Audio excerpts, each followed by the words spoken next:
On January 6th, 5 police officers died. Roughly 150 officials were injured.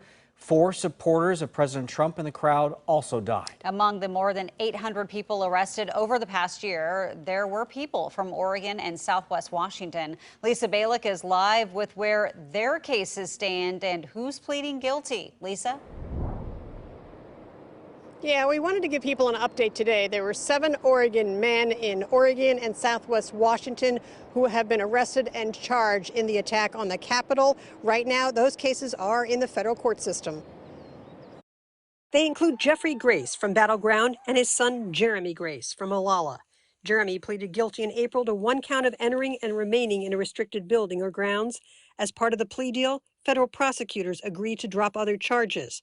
Jeremy Grace will be sentenced in July. He could face up to 6 months in prison and a hefty fine. Court documents reveal he's agreed to cooperate with investigators. His dad, Jeffrey, has a plea agreement hearing next week. Also arrested, 2 Oregon brothers in their 20s charged with felonies.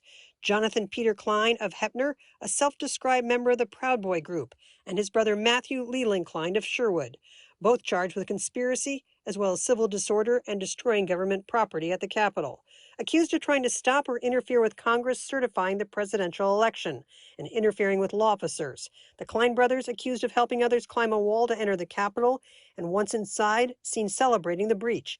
Court records show they are in plea bargain discussions. Also charged in the insurrection, a Hillsborough man, Reed Knox Christensen, a former leader in the Washington County Republican Party. He's accused of engaging in physical violence. Prosecutors say Christensen identified in surveillance video, where they say it shows he pushed and hit police officers.